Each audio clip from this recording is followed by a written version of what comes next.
Bonjour à toutes et à tous. Merci, Monsieur le Président du Comité scientifique, pour votre introduction, cher Joe. Et en réalité, en arrivant dans ce nouvel amphithéâtre qui est tout de même plus lumineux que le précédent, et c'est vrai que les ondes ne passent pas, mais la lumière passe redoutablement, je me demandais en réalité ce que j'allais vous dire, parce que finalement vous êtes tous chercheurs sur la 5G, donc je ne vais pas vous raconter la 5G. La 5G est une activité dans laquelle l'Agence des fréquences a une part importante, et plutôt que de faire l'exposé réglementaire que vous appelez de vos voeux, je vais plus simplement dans 5G garder le 5 et vous donner 5 idées sur le spectre et sur son évolution, puisque l'Agence des fréquences est au cœur de l'évolution du spectre et ça peut donner quelques éléments sur la manière dont le spectre évolue. Donc la première idée que je voudrais partager avec vous, c'est que le spectre est un territoire. Et si c'était un territoire, ce serait un territoire comme l'Amérique au moment de sa découverte. Et si le spectre était l'Amérique, on serait quelque part au XVIe siècle, un siècle après Christophe Colomb, et en réalité, ça s'appelle la Renaissance. C'est-à-dire qu'en fait, ce que nous faisons aujourd'hui pour mettre le spectre en valeur, c'est quelque chose qui est une forme de démarche vers la croissance, de découverte d'un nouveau monde. Et dans cette salle, vous êtes finalement de cutting edge de cette découverte, vous êtes en train de donner le mode d'emploi de ce nouveau continent, et ce nouveau continent, c'est celui qui va en fait faire la croissance de demain.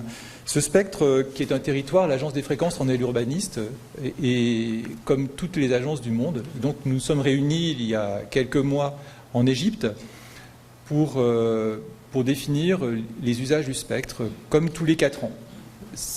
C'est un rythme qui s'est respecté depuis déjà de longues années. Tous les 4 ans, les agences se réunissent pour définir comment le spectre va être utilisé, le plan d'occupation des sols, la manière dont on emploie les fréquences dans l'espace.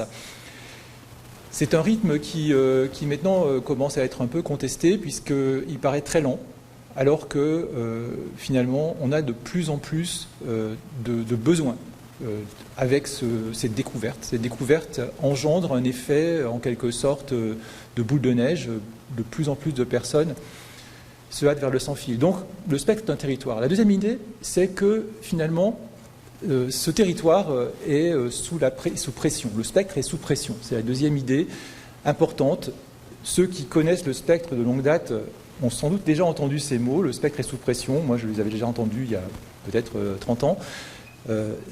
Tout ce que je peux dire, c'est que c'est de plus en plus vrai, de plus en plus sensible. Le spectre, aujourd'hui, voit arriver de nombreux secteurs qui sont attirés par les possibilités, notamment de la 5G. Les usagers du spectre habituels, la défense, la prévision météo, les télécoms, la navigation aérienne, la navigation maritime, sont toujours là. Mais en réalité, on a des migrants qui se pressent aux portes du continent du spectre, de plus en plus les transports. Nous avons de plus en plus d'objets dans l'espace, puisqu'on a dépassé déjà les quelques satellites que nous avions. Les constellations arrivent, donc on a vraiment de nombreux objets spatiaux qu'il va falloir gérer. La CMR de Sharm el-Sheikh a aussi fait sortir tout ce qui est nécessaire en matière d'exploration de la Terre. On a de plus en plus d'objets volants, des drones qui consomment du spectre. Et puis finalement, même si paradoxalement l'école des télécoms n'est pas le meilleur endroit finalement pour l'utiliser, on est dans un monde du sans-fil. Ok, le sans-fil marche moins bien ici, mais je suis sûr qu'on va bientôt mettre des femtocell et tout ce qu'il faut pour que ça fonctionne, mais en réalité, le monde est de plus en plus attiré vers cette absence de fil, vers toutes ces données, et ça fait venir vers nous des opérateurs industriels qui n'existaient pas. Le spectre, en fait, contamine, si j'ose dire, en ces périodes de coronavirus, de plus en plus de zones, et on est en demande. Donc il y a vraiment une pression importante. Et comme vous savez très bien, le spectre est fini. Donc d'une certaine manière, il va falloir agencer tout ça.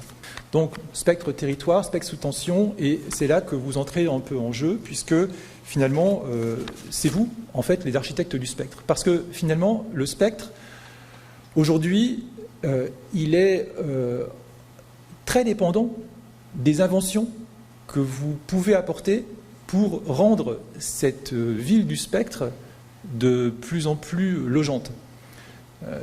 Il y a 35 ans, ici, c'était l'alliance improbable de l'école polytechnique et du champ de betteraves. Aujourd'hui, là, on a finalement une sorte de ville qui s'est construite avec plusieurs écoles, avec un urbanisme, avec des places de parking qui sont peut-être plus difficiles à trouver qu'auparavant. Mais si c'était le spectre, on serait en train de parler au sommet d'une tour de 50 étages avec vue sur un quartier comme la Défense, parce que tout a poussé comme des champignons dans la bande UHF, dans les bandes centimétriques, mais non, dans les bandes millimétriques, on a finalement une floraison de services qui s'installent avec de la proximité, avec des brouillages nouveaux qui sont en train de se créer, avec des problèmes de synchronisation, avec des questions d'intensité de codage, avec des problèmes de prolifération d'antennes, avec des antennes intelligentes qui permettent de cibler les usagers. Tout ça, ça a permis finalement de densifier l'occupation du spectre. Et c'est ça qui nous a permis, à nous urbanistes, de faire entrer plus de monde dans le Singapour ou dans le New York du spectre, en fait, ou dans le Shenzhen peut-être du spectre. C'est-à-dire qu'on a de plus en plus de personnes qui sont venues dans le spectre, et ce n'est que le début. C'est-à-dire que de plus en plus, il faudra trouver le moyen de faire coexister des acteurs qui ne sont pas tous des experts en matière de gestion du spectre, mais qui ont besoin de fréquences et qui ont besoin de sans-fil. Et donc, ça repose sur les études que vous faites, sur tout ce qui va décrire finalement, tout ce que vous allez décrire pendant ces 3 jours, toutes ces nouvelles idées qui permettront finalement de coloniser des espaces nouveaux, puisque ce continent, on en connaît le contour, on connaît ses limites, mais on ne l'a pas intégralement exploré. On a encore des zones qui sont des espaces un peu amazoniens, les très hautes fréquences, où finalement l'usage n'est pas complètement, n'est pas aussi intense qu'ailleurs, qu'on va donc apprendre à utiliser. On a des technologies de synchronisation qui permettront peut-être de multiplier les antennes, de faire baisser leur puissance. On a beaucoup de possibilités qu'il faut mettre en jeu, et donc les agences comme la NFR sont à l'écoute de ce que vous allez nous expliquer pour pouvoir justement permettre cette densification, ce vivre ensemble, et d'amener dans le spectre les milliards d'appareils qui sont attendus. On va passer de quelques millions à quelques dizaines de millions et à quelques milliards d'appareils bientôt dans le spectre, et ces appareils vont devoir coexister. Donc, vous êtes les architectes du spectre. 3e idée, l'exploration, c'est vous qui la faites, et il faut aussi avoir en tête que cet effort d'exploration est énorme, puisque je crois qu'on parle de 25 milliards de dollars actuellement par an qui sont engagés dans la recherche, notamment en télécom. Donc la 5G, c'est vraiment quelque chose où se déploient beaucoup de recherches qui retombent sur l'intégralité des usages du spectre, qui vont des radars jusqu'au système de balises Argos et autres. On a devant nous aussi toutes sortes d'innovations réglementaires qu'il faudra mettre en place, des idées sur le partage, des idées sur la synchronisation temporelle qu'il va falloir qu'on mette en œuvre pour pouvoir justement donner des règles pour que ces nouveaux acteurs entrent dans le spectre et coexistent. Alors, 4e idée, c'est une idée qui n'est pas très présente ici, je pense, puisque vous êtes tous de fins connaisseurs du spectre, mais c'est que le spectre fait peur. Le spectre fait peur. Je travaille depuis quelques années à l'Agence des fréquences, et je me dis régulièrement que si les méchants de James Bond s'appelaient le spectre dans les premiers films, c'était peut-être qu'il y avait derrière tout ça un sens caché, c'est-à-dire qu'au fond, le spectre effraie nos concitoyens. Pourquoi ? Parce que le spectre, c'est magique. C'est un système d'interaction à distance, c'est une sorte de magie qui permet de faire de la télépathie, qui permet même de voir le passé quand on explore le rayonnement des étoiles lointaines. C'est tout à fait magique, mais pour beaucoup de gens, finalement, ça commence à devenir un peu de la magie noire. C'est-à-dire que le spectre provoque toutes sortes de maladies. Alors, le coronavirus, on n'en est pas si sûr, mais vous avez vu peut-être des fake news qui expliquent froidement que c'est parce qu'à Wuhan, ville pilote pour la 5G. C'est peut-être pour ça que le coronavirus est apparu à Wuhan, puisque peut-être que la 5G a fait muter un virus qui ensuite, etc. Bon, évidemment, tout ça, c'est des billevesées, mais d'une certaine manière, le spectre, aujourd'hui, est inquiétant. Et ça, c'est aussi le résultat d'une sorte de manque d'informations sur le spectre. On a tous eu l'occasion de passer quelques années à l'école où finalement on a très peu parlé de spectre radioélectrique. Enfin, votre intérêt pour le spectre radioélectrique ne s'est pas probablement créé entre la maternelle et la terminale, parce que finalement vous n'avez pas vu passer le spectre radioélectrique. C'est plutôt après que vous avez découvert l'intérêt de ce domaine. Et je trouve que c'est très embarrassant qu'on ait aussi peu de traces du spectre dans l'éducation des honnêtes hommes ou femmes du XXIe siècle, parce que c'est un élément qui est fondamental pour pouvoir justement comprendre son environnement.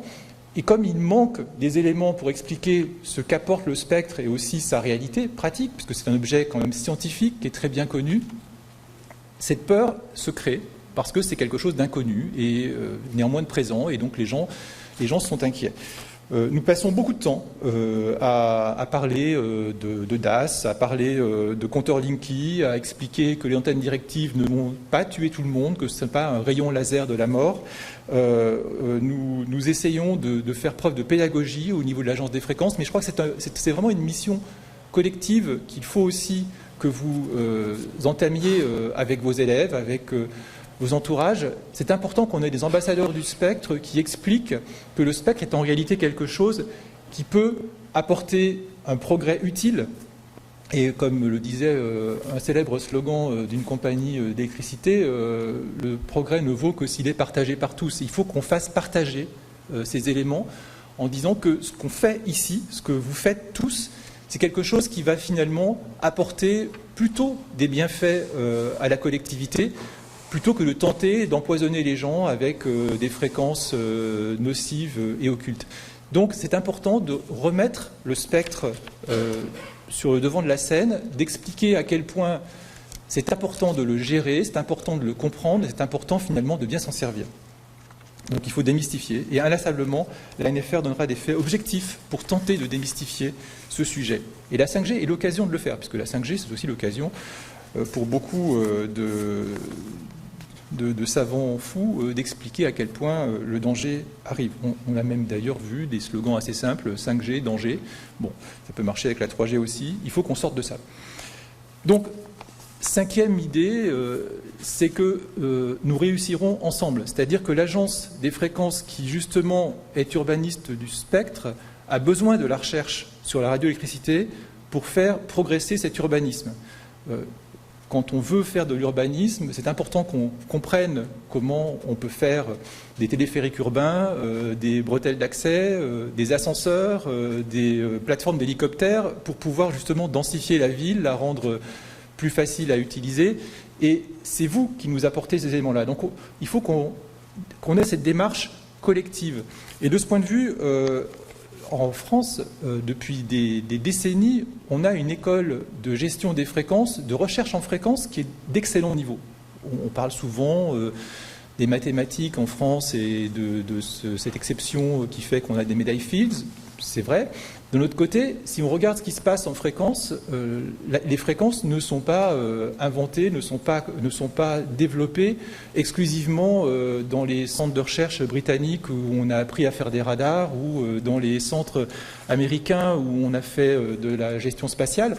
En fait, il y a énormément de centres de recherche en France qui travaillent sur la radioélectricité. Vous en êtes d'ailleurs les témoins. On a aussi beaucoup de chercheurs d'excellent niveau, et je pense que ce serait vraiment important de faire apparaître le fait radioélectrique dans la recherche française. C'est une idée que j'avais partagée avec Jean-Benoît, avec Joe, et je pense qu'avec Alain Sibille également, je pense que l'important maintenant, c'est de faire apparaître l'existence d'une sorte de collectif sur la recherche en radioélectricité, et ensuite de pouvoir faire jouer cette école, en quelque sorte, de la recherche dans les fréquences auprès de structures qui permettront demain de financer des recherches, de proposer des orientations, de favoriser finalement le développement et puis aussi la résonance de ces recherches. Donc, sachez simplement que l'Agence des fréquences est prête à prendre toute sa part dans l'identification de cette filière française de la recherche en radioélectricité et essayer de la faire vivre et de la faire reconnaître parce qu'on fait de la recherche en biologie, on fait de la recherche en nucléaire, on fait de la recherche dans le domaine des grands équipements d'observation de l'espace. On pourrait aussi imaginer qu'on identifie la recherche dans le domaine radioélectrique parce que cette recherche-là, elle va apporter énormément de croissance dans l'industrie, mais aussi énormément de rayonnement, à mon avis, dans le système universitaire au niveau mondial. Donc, c'était ces 5 idées que je voulais partager avec vous. Mais j'ai vu, en fait, que vous alliez parler aussi de la 6G. Donc, one more thing. Il faut rajouter quelque chose. Et en fait, je conclurai en disant que il ne faut pas que vous oubliez que dans quelques milliards d'années, dans des galaxies très très lointaines, tout ce qui restera de la Terre, c'est ce que nous mettons actuellement dans nos fréquences. Donc, vous ne travaillez pas seulement pour le futur, vous travaillez pour l'éternité. Alors, je vous souhaite des échanges vraiment intenses, féconds autour de la 5G, et bien plus encore. Et je remercie l'URSI France et je lui souhaite longue vie. Merci beaucoup.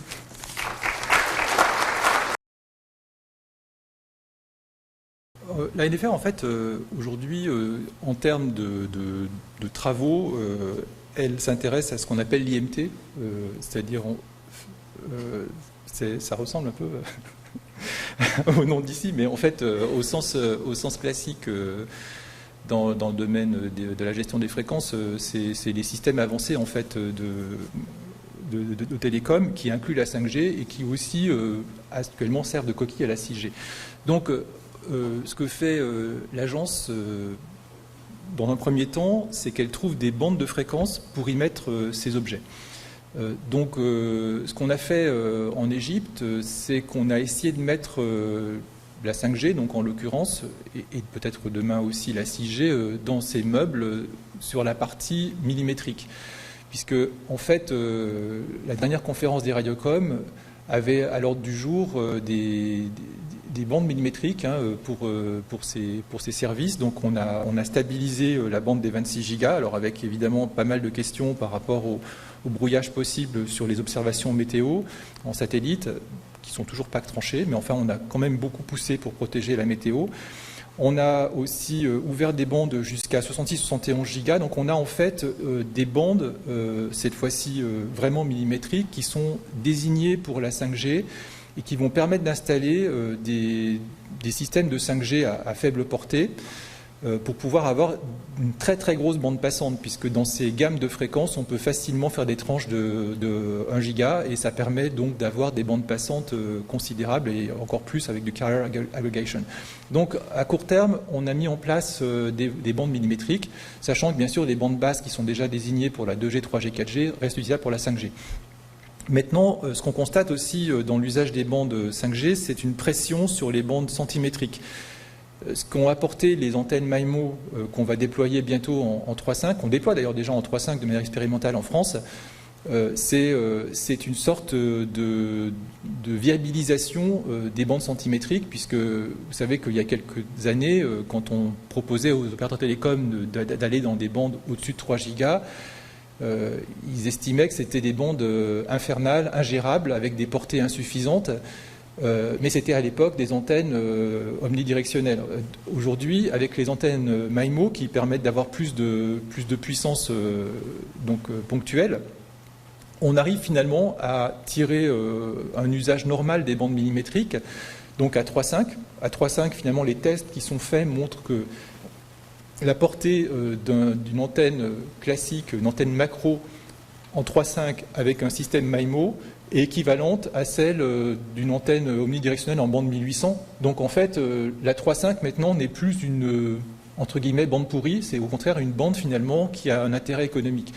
Du coup, les opérateurs se disent, mais finalement, la 3.5 marche, pourquoi je n'essaierai pas à 6 gigas, et pourquoi pas à 8 gigas, et pourquoi pas à 11 gigas. Donc aujourd'hui, on a en fait une demande qui est en train de s'inscrire et qui va être discutée à la CMR 23 d'identification de bandes entre 3 et 11 gigas, ce qui pose des gros problèmes parce qu'on a pas mal de systèmes dans cette gamme de fréquences. Il y a aussi pas mal de bandes autant, et donc ce ne sera pas facile de trouver de la capacité. En tout cas, il y a vraiment des sujets, mais donc on a une pression sur ces bandes centimétriques qui sont un peu, enfin, pour reprendre une analogie territoriale, en fait, c'est un peu comme si on avait poldérisé un peu le marécage, quoi. Il y avait un marécage de bandes peu utilisables entre 3 et 11 gigas, mais les antennes MIMO les ont rendues finalement fertiles, et donc actuellement il y a une demande pour ces bandes-là. Donc on est en train de chercher ça.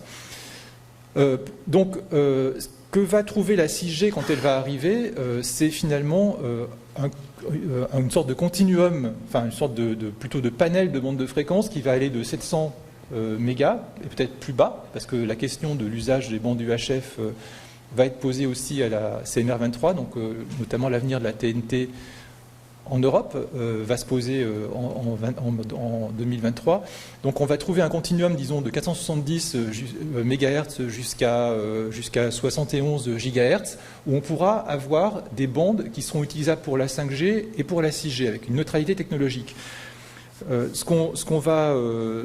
Les problèmes que ça pose aujourd'hui, en termes réglementaires, c'est d'une part, c'est plutôt un problème que le régulateur français aborde actuellement, mais on travaille avec lui, c'est le mode d'attribution de ces fréquences, puisqu'on a un système qui fonctionne avec des licences exclusives, donc un bloc par opérateur. D'ailleurs, il y aura des enchères bientôt sur ce modèle-là pour la 3.5 qui sont en train de se dérouler et qui vont culminer sans doute en avril. Mais on a aussi des autorisations individuelles qui sont envisageables, des verticaux, toutes sortes de solutions ou du partage qu'on va imaginer pour essayer d'utiliser les bandes les plus élevées. On a aussi des questions qui se posent avec la synchronisation, puisque la 5G c'est du TDD, donc on est obligé de synchroniser les émetteurs entre eux pour pas qu'ils s'aveuglent mutuellement, ce qui pose des problèmes tout à fait originaux aujourd'hui, parce que c'est la première fois qu'on a du TDD à grande échelle dans des endroits comme l'Europe, parce que du TDD à grande échelle en Chine, c'est pas un sujet, parce que finalement la Mongolie et la Chine, bon, il y a peut-être des problèmes de coordination aux frontières, mais bon, c'est pas vraiment ce qui est le plus embarrassant. Au Japon, c'est pareil, parce que voilà, il y a de l'eau autour. En Europe, le TDD, c'est un vrai quiz, parce qu'il faut synchroniser à la milliseconde près les antennes allemandes et les antennes à Strasbourg au-dessus du pont de Kehl, ce qui n'est pas prévu, sinon ça ne marche pas. Donc il y a des tas de sujets qui sont en train d'apparaître. Donc aujourd'hui, on est en train de défricher les bandes millimétriques, les bandes centimétriques, la synchronisation, et puis effectivement les usages qui découlent des antennes MIMO et notamment la réutilisation de fréquences. Donc c'est ça un peu nos sujets. Alors la 6G, aujourd'hui, ça reste un sujet encore relativement abstrait, puisque on attend que vous nous en disiez plus, pour savoir exactement ce qu'il va y avoir dedans. Mais aujourd'hui, pour nous, c'est un continuum, en fait.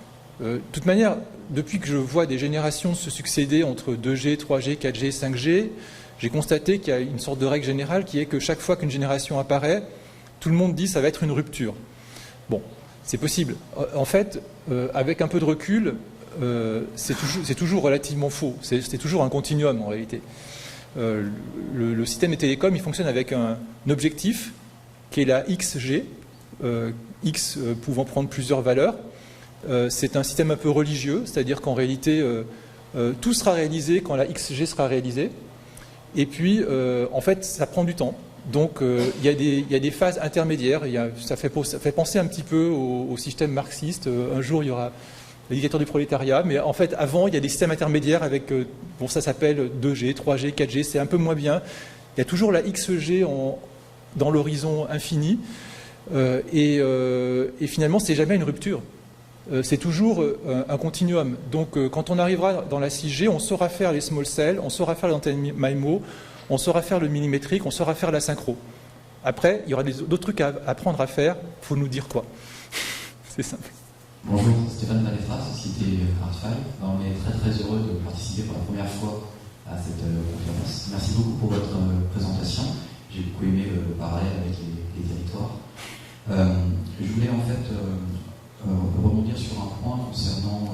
filière française radioélectrique, en vous questionnant sur la possibilité que le DAS fasse partie, ou les recherches autour de l'exposition de manière plus générale fassent partie de cette filière de recherche, dans un contexte en fait où, dans l'objectif d'optimiser la gestion du spectre, les deux sujets se réunissent de manière très efficace, en particulier sur la 5G, et de surcroît peut-être sur les futures générations. À titre d'exemple, finalement, grâce aux évolutions de la recherche dans le domaine de la mesure de DAS, nous nous sommes aperçus que optimiser le DAS et la connectivité pouvaient se rejoindre, notamment avec des techniques vectorielles et radiofréquences qui mesurent effectivement justement le spectre du signal mesuré. Il est dorénavant possible de mesurer dans des conditions réelles d'émission tout objet connecté et d'obtenir une valeur de DAS réaliste plus faible que les mesures de DAS actuellement obtenues avec des techniques qui ne mesurent pas le spectre de l'onde et radiofréquence.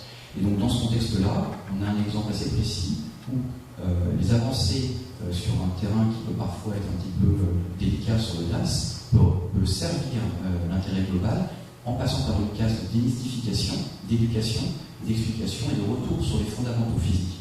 Et donc je me permettais de vous questionner sur est-ce que le DAS, dans votre suggestion, intégrerait cette approche de filière radioélectrique. Oui, ce serait logique, puisque d'abord on a effectivement... en fait, il se trouve qu'en France, on a pas mal d'éléments qui nous ont mis un peu dans les sunlights sur la question du DAS, notamment des startups, une startup en particulier comme ArtFi qui fait des produits tout à fait innovants pour la mesure du DAS et qui d'ailleurs est tout proche d'ici. En fait, vous faites partie des personnes qui justement ont transformé les champs agricoles en cité de l'esprit. Et donc en réalité, ce qui se passe aujourd'hui, c'est que l'exposition du public, ça s'apprécie des deux côtés. C'est-à-dire qu'on a les antennes et on a les terminaux. Et effectivement, ce qui expose le plus finalement le corps humain, c'est le terminal, ce qui impose à un moment donné de se poser la question du DAS. Sur le DAS, on peut tout à fait essayer de progresser. D'ailleurs, les produits que propose ArtFi montrent qu'on arrive à progresser singulièrement sur la mesure du DAS et à le faire plus rapidement. Et on a effectivement un premier champ qui est un champ technique, métrologique, pour essayer de faire évoluer la norme. La norme évolue d'ailleurs, en fait, régulièrement. Donc pour avoir des éléments de DAS plus précis. Le DAS, tel qu'il est affiché sur les terminaux, est un chiffre finalement très sommaire, puisque ça donne le DAS maximum, en plus uniquement pour la tête. À partir du mois de juillet, on aura un affichage sur tous les terminaux du DAS tronc et du DAS membre, donc on aura plus d'informations sur le DAS. Mais finalement, ce qui est utile, ce n'est pas nécessairement le DAS. Pouvoir choisir un téléphone à partir de son DAS, c'est comme il y a 20 ans, choisir sa voiture par rapport à sa vitesse de pointe. Aujourd'hui, plus personne n'achète une voiture parce qu'elle monte à 160 plutôt que 155. Enfin, c'est un sujet qui est complètement dépassé, puisque d'abord, on n'arrive plus vraiment à atteindre ces vitesses. Et en plus, c'est particulièrement dangereux pour le permis de conduire. Dans les faits, ce qui est important, c'est de savoir combien la voiture consomme au quotidien, par exemple, ou combien de CO2 elle émet. Et le DAS, c'est un peu la même chose. L'important, au fond, dans cette journée, aujourd'hui, c'est de savoir l'intégrale de ce que votre téléphone aura émis dans cet endroit, d'ailleurs, où le réseau ne passe pas. Ce qui est mais bon, comme vous avez le Wi-Fi, ça va éviter les problèmes. Mais en réalité, l'important, c'est d'avoir l'exposition réelle. Et l'exposition réelle, elle est beaucoup plus basse que le DAS max qu'on affiche sur les téléphones, puisqu'en fait, quand vous avez l'exposition du DAS max, c'est quand le téléphone n'a plus aucune barre. Donc, dès que votre téléphone a des barres, en gros, pour prendre un exemple un peu simpliste, chaque fois que j'ai une barre, je divise le DAS par 10. Donc quand j'ai 4 barres, j'ai un DAS qui est divisé par 10 000, donc finalement, mon exposition n'est pas énorme. Donc, ce qui serait important, c'est d'avoir aussi la possibilité d'avoir des évaluations de DAS en temps réel, d'avoir des puces capables d'historiciser aussi ce DAS pour voir l'émission réelle. Et ça permettrait aussi d'avoir un petit peu d'avancée dans un autre domaine, qui est un domaine que je n'ai pas évoqué, mais qui actuellement a une certaine certaine résonance, là, c'est tout ce qui est consommation énergétique en réalité, puisque finalement, ce que dit le téléphone de son émission, c'est aussi une indication des échanges d'énergie au niveau du réseau, et ça donne aussi une information sur la performance énergétique de tout le dispositif. Donc oui, on a des choses à faire sur le DAS. Il faut qu'on démystifie le DAS, ça c'est plutôt un problème de pédagogie, mais il faut qu'on avance aussi pour qu'on ait des instruments plus précis, plus rapides, et globalement accepté par la filière pour que le DAS soit aussi précis que peut l'être aujourd'hui une information sur la consommation d'un véhicule, un usage réel, un usage quotidien. Merci pour continuer un peu sur le DAS. Je trouve le DAS un peu trop quantitatif et pas assez qualitatif. Je l'explique. En tant que radariste, dans le temps, on disait mais il ne faut pas dépasser tant de dBm. Bon. Mais on faisait allusion à des instruments dont la bande passante était relativement étroite, même pour des radars à très large bande. C'est des bandes étroites. Et puis, très directif. Évidemment, il vaut mieux ne pas passer dans le faisceau du radar de pointe-à-bande d'avion de combat. Aujourd'hui, on n'est plus du tout dans cette situation. On est baigné dans les ondes électromagnétiques. Alors, on peut dire à la 5G, voilà une contrainte. Et puis vous, en un chef, voilà une contrainte. Mais n'y aurait-il pas à faire évoluer la notion du DAS de manière plus qualitative pour prendre en compte, je dirais, cet arrosage permanent depuis la chef jusqu'au Bendix ou dans le Calu. Merci, excusez-moi. Non, je vous en prie. Non, c'est vrai que c'est une bonne question, puisque en réalité, aujourd'hui, si on regarde un peu la Vox Populi, la pression est très forte, pas nécessairement sur le DAS, même s'il y a quelques personnes qui s'y intéressent de près parmi les activistes, mais la pression est très forte surtout sur les antennes, parce que les antennes se voient et les antennes sont inquiétantes. Ça ressemble un petit peu à...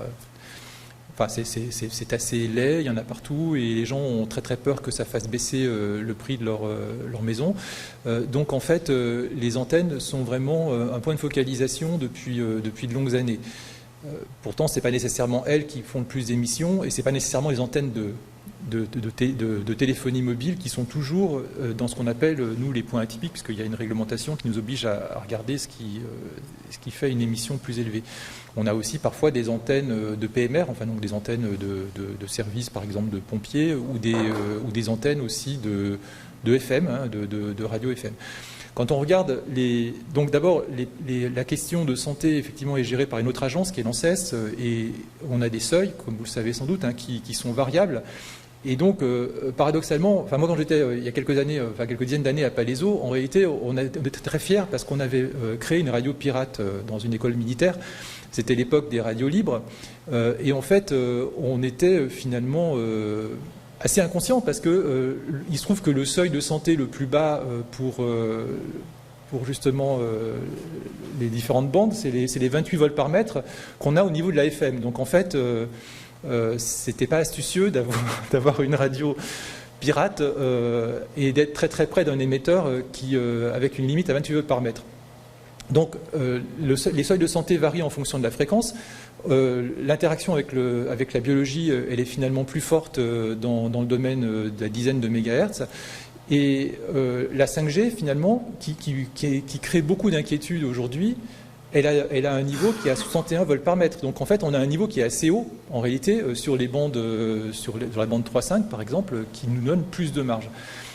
L'idée, ce serait évidemment d'avoir cette perception, comme vous le dites, sur l'ensemble du spectre qui interagit avec le corps humain.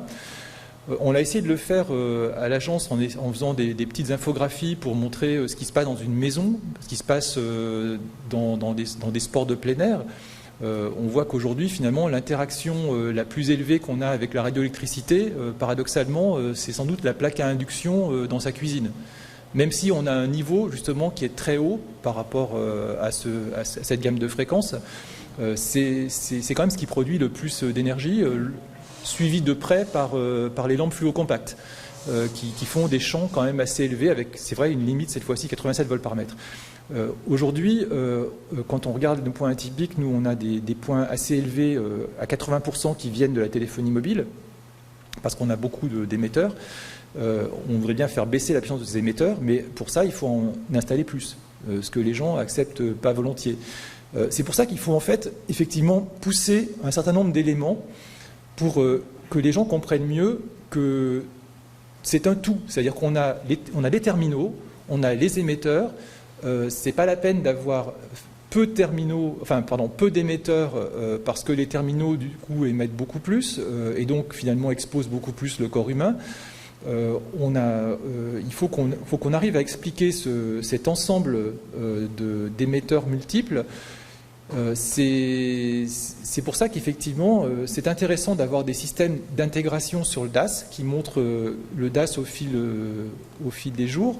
C'est pour ça aussi que c'est important de montrer l'évolution entre les technologies. Avec la 2G, par exemple, je me souviens d'une expérience que j'avais vue il y a quelques années où finalement un chercheur qui était à Rennes avait pris le TGV et était monté à Paris, place du Trocadéro, et pensait qu'il allait avoir une exposition maximale avec son système d'enregistrement au Trocadéro en face de la Tour Eiffel. Et en fait, c'était en 2G dans le TGV qu'il avait pris le plus d'ondes parce que finalement son téléphone n'arrêtait pas de faire du polling pour passer, pour le handover à 300 km/h. Et du coup, finalement, c'était contre-intuitif, mais c'était le TGV qui était le plus exposant en fait, bien loin devant la Tour Eiffel. Donc aujourd'hui, on a besoin d'avoir ces éléments-là pour que les gens se l'approprient et comprennent comment optimiser leur exposition dans toutes les bandes de fréquences. C'est vrai. Et en réalité, plus on monte dans les bandes millimétriques, plus on s'aperçoit que l'interaction avec le corps humain, Joviard connaît ça mieux que moi, mais est finalement de plus en plus, c'est qu'à le dire, épidermique. Et finalement, même si ces hyperfréquences font peur aux gens, on s'aperçoit qu'en réalité, elles sont beaucoup moins invasives, si j'ose dire, que l'AFM. Donc, on a énormément de choses à expliquer. C'est un travail qui va prendre des années et qu'il faut peut-être essayer de commencer à insérer, je sais pas, au collège. Il faut peut-être qu'on essaie de voir ça en sciences naturelles ou en physique, qu'on ait un petit module pour commencer à expliquer aux gens ce que sont les fréquences et démystifier un peu tout cela, parce que sinon on est vraiment entre les mains de personnes qui sont peu qualifiées, qui sont extraordinairement charismatiques et qui sont des sortes de gourous qui racontent à peu près n'importe quoi.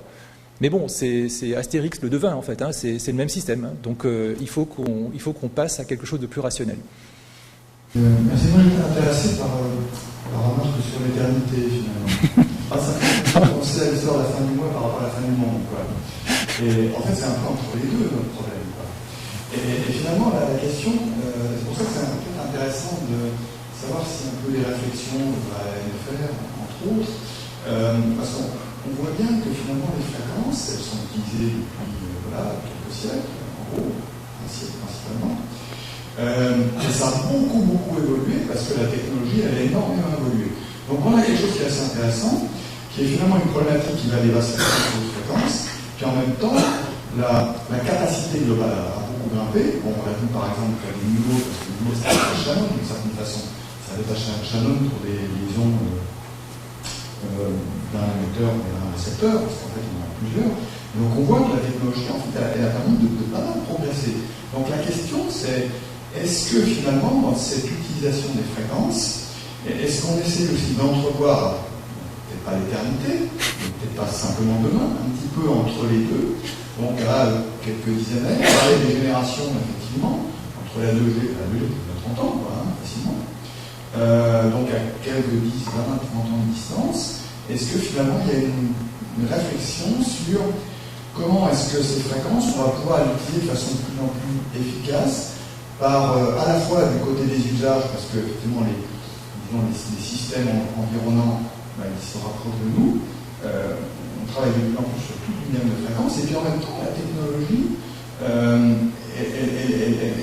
elle nous permet d'aller de plus en plus loin. Par exemple, il y a quelques années, les interférences n'ont rien à faire. Maintenant, aujourd'hui, comme on manipule beaucoup plus tous les systèmes radio, en fait, on peut d'une certaine façon casser les interférences. Il y a des techniques qui ne marchent pas, d'éléments d'interférence, choses comme ça. Enfin, voilà, c'est une question un peu stratosphérique. Je ne sais pas si vous avez un peu... On n'a pas beaucoup de... Enfin, malheureusement, l'agence des fréquences, si elle croissait au rythme où l'usage du spectre croissait, on pourrait aussi construire de beaux bâtiments très très grands pour y mettre tout le personnel que l'État nous accorderait. Mais en réalité, l'agence des fréquences est plutôt sur une structure, comme beaucoup d'agences de l'État, à moyens constants, ce qui est compliqué. Donc on n'a pas beaucoup de moyens pour se lancer dans des études stratosphériques, malheureusement. On essaie de gérer le quotidien qui devient de plus en plus étouffant, puisqu'on a énormément de choses. On a donc beaucoup de sujets en contrôle du spectre qui apparaissent. Bon, Catherine est là et elle pourra vous en parler. On a beaucoup de nouveaux problèmes de brouillage qui apparaissent, donc il faut qu'on résolve en s'équipant. On a beaucoup de problématiques de demande de nouveaux arrivants.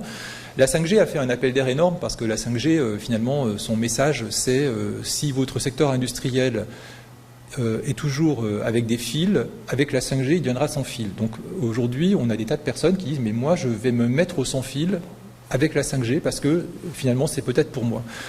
Ce qui fait beaucoup de newcomers qui ne sont pas tous extraordinairement au courant de la situation, qui découvrent un domaine avec des choses plus complexes qu'un simple tuner Wi-Fi à mettre sur un appareil et qui se disent mais finalement voilà, il faut que je me documente, il faut que j'embauche des gens, il faut que je fasse des choses.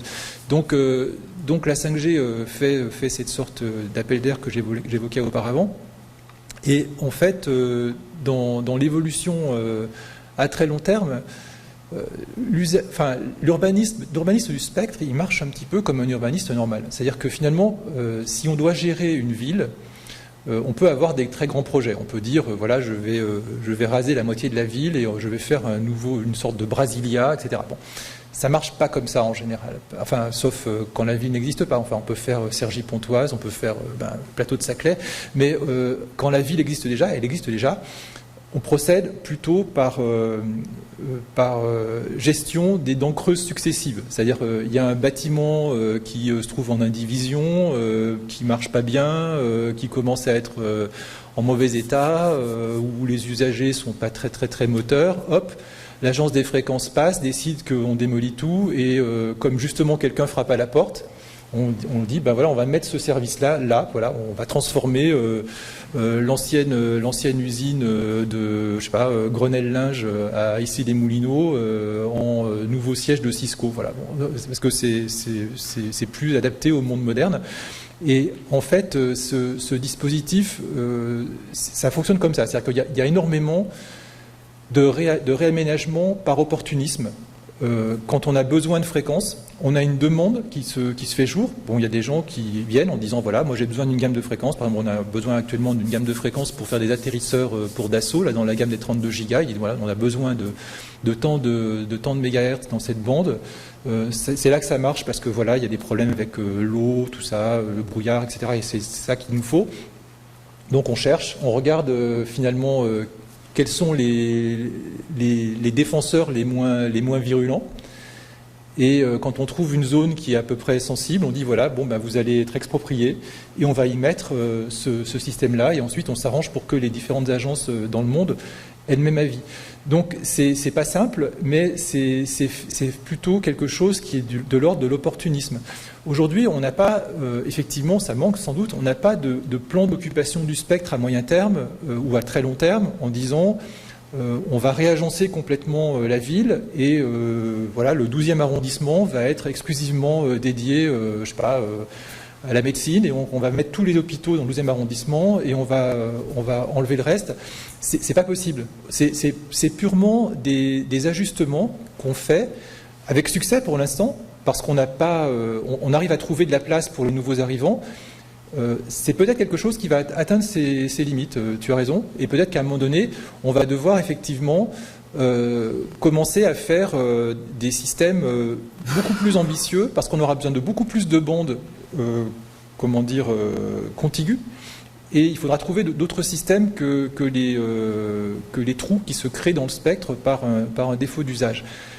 Néanmoins, c'est aussi combattu par un autre phénomène qui est un peu le phénomène carrier aggregation. C'est-à-dire qu'aujourd'hui, on a des systèmes finalement qui arrivent à prendre des tas de petites bandes de fréquences, à les globaliser et à vivre sans contiguïté. Et là, ça peut en réalité aussi indiquer que le système opportuniste peut continuer encore des décennies. Donc, la techno peut aussi permettre de faciliter la gestion du spectre parce qu'on n'a peut-être pas besoin d'emprises énormes. Donc aujourd'hui, en tout cas, le spectre est très vivant. C'est-à-dire que c'est très rare dans le spectre aujourd'hui d'avoir un bail amphithéotique de 99 ans, quoi. C'est impossible. Vous allez être viré un jour. Donc, il faut que vous le sachiez. Les usagers du spectre tournent et les agences des fréquences dans le monde s'arrangent pour que le plus possible, chaque bande de spectre se rapproche de Shannon. Donc si vous avez une proposition en disant j'ai un meilleur service qui utilise mieux le spectre avec plus d'efficacité, vous avez une chance de rentrer dans une bande qui est occupée par quelqu'un d'autre, qui a un service ancien, légèrement en désuétude et qui va aller jouer ailleurs. Voilà. Qui va passer sur la 5G, enfin qui va trouver une autre solution. Donc aujourd'hui, c'est vraiment darwinien en fait.